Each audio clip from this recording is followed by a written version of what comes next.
Barack Obama যখন মার্কিন president ছিলেন সেই সময় আমেরিকার বিদেশ সচিব হিলারি ক্লিন্টন সন্ত্রাসে মদত প্রসঙ্গে সতর্ক করেছিলেন পাকিস্তানের তৎকালীন বিদেশমন্ত্রী হিনা রাব্বানি খারকে।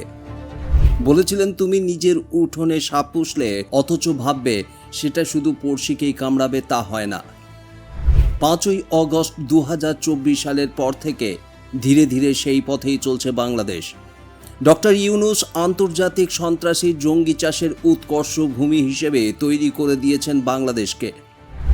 ক্ষমতায় আসার পরেই আন্তর্জাতিক স্তরে কুখ্যাত জঙ্গি সন্ত্রাসীদের জামিনে মুক্তি দিয়েছেন। নতুন নাম পরিচয়ে যাতে তারা সারা বিশ্বে ছড়িয়ে পড়তে পারে তারও বন্দোবস্ত করে দিয়েছেন। আপনাদের মনে আছে তো, পুলিশ ভেরিফিকেশন ছাড়াই পাসপোর্ট দেওয়ার কথা ঘোষণা করেছিল তার সরকার। অর্থাৎ তিনি যে নীল নকশা করে দিয়েছিলেন সেই পথেই চলছে বাংলাদেশ। আজকের প্রতিবেদন অবশ্য একদম ভিন্ন। দেশের অন্দরে এখন এমন এক ঘুমন্ত আগ্নেয়গিরি তৈরি হচ্ছে যার ফলে হয়তো আগামী কয়েক বছরে পরিস্থিতি ভয়ঙ্কর রূপ নেবে। প্রায় 7 বছর আগে যে কালো মেঘের ছায়া বাংলাদেশের আকাশে জমা হতে শুরু করেছিল, সেই একই মেঘ ফের জমা হচ্ছে, যার মূল কারিগর তুরস্ক। 2019 সালের কথা, 24শে সেপ্টেম্বর জাতিসংঘের 74তম সাধারণ অধিবেশনের ফাঁকে রোহিঙ্গা মানবিক সংকট নিয়ে একটি উচ্চ পর্যায়ের বৈঠকের আয়োজন করে বাংলাদেশ। এতে তুরস্কের প্রেসিডেন্ট রিসেপ তাইয়িপ এরদোগান এবং তৎকালীন পররাষ্ট্রমন্ত্রী মেভলুত চাভুসওগলু অংশ নেন। বৈঠকে তুরস্কের পররাষ্ট্রমন্ত্রী কক্সবাজারের নির্ধারিত জমিতে নতুন আশ্রয় কেন্দ্র নির্মাণের তুরস্কের প্রস্তাব পুনরায় তুলে ধরেন।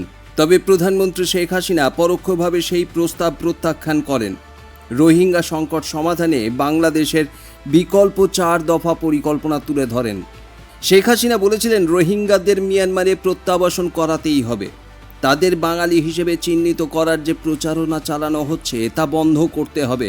কোফি আন্নান কমিশনের সুপারিশ পূর্ণ বাস্তবায়ন এবং রোহিঙ্গাদের জন্য একটি নিরাপদ অঞ্চল প্রতিষ্ঠা করতে হবে মিয়ানমারেই। হাসিনার যুক্তি ছিল, মানবিক সহায়তা তাৎক্ষণিক প্রয়োজন মিটলেও দীর্ঘমেয়াদী সমাধানের জন্য প্রত্যাবাসনই একমাত্র প্রধান লক্ষ্য হওয়া উচিত। বাংলাদেশ দীর্ঘদিন ধরে অভিযোগ করে এসেছিল, তুরস্ক দক্ষিণ এশিয়ার রাজনৈতিক ইসলাম ও উগ্রপন্থী মতাদর্শ রপ্তানি করে আসছে।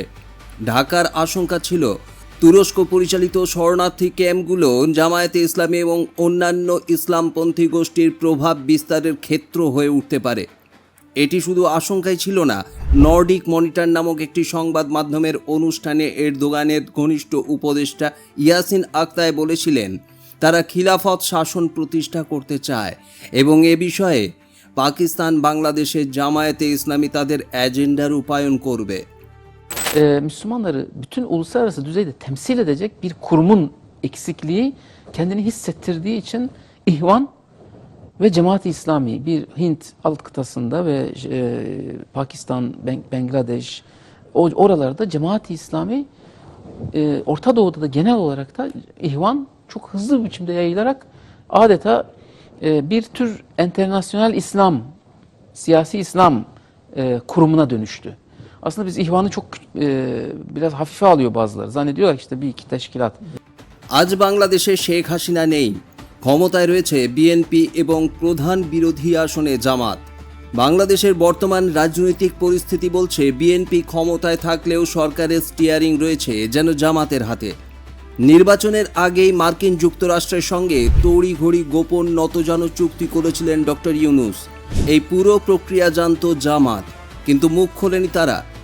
গত কয়েক মাসে দেখা গিয়েছে ইউনূসের দেওয়া নীল নকশাতেই চলছে বিএনপি। পাকিস্তানের সঙ্গে চুক্তি হচ্ছে, মৌ স্বাক্ষর হচ্ছে, অস্ত্র কারখানা, বাণিজ্য সহ একাধিক বিষয় নিয়ে চুক্তি হচ্ছে তুরস্কের সঙ্গেও। কোন পথে এগোচ্ছে বাংলাদেশ? মিয়ানমার থেকে কাতারে কাতারে রোহিঙ্গা ঢুকছে বাংলাদেশে কোনো বাধা ছাড়াই। পরিসংখ্যান বলছে, ইতিমধ্যে 15 লক্ষ রোহিঙ্গা উদ্বাস্তু জায়গা করে নিয়েছে কক্সবাজারেই।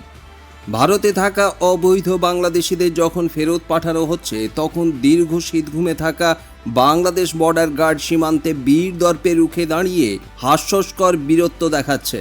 মাত্র 10-12 জন বাংলাদেশি নাগরিকদের সীমান্তে আটকে রাখছে তারা। অন্যদিকে লাখো লাখো রোহিঙ্গা যখন বাংলাদেশে ঢুকছে, সবাই নীরব। কারণ একটাই, রোহিঙ্গা আসা মানে মানবিকতার নামে কোটি কোটি মার্কিন ডলার আসা, কিন্তু ভারত থেকে অবৈধ বাংলাদেশিরা দেশে ফিরলে কোনো আয় নেই। দেশের নাগরিক হয়েও তারা আজ দেশের বোঝা।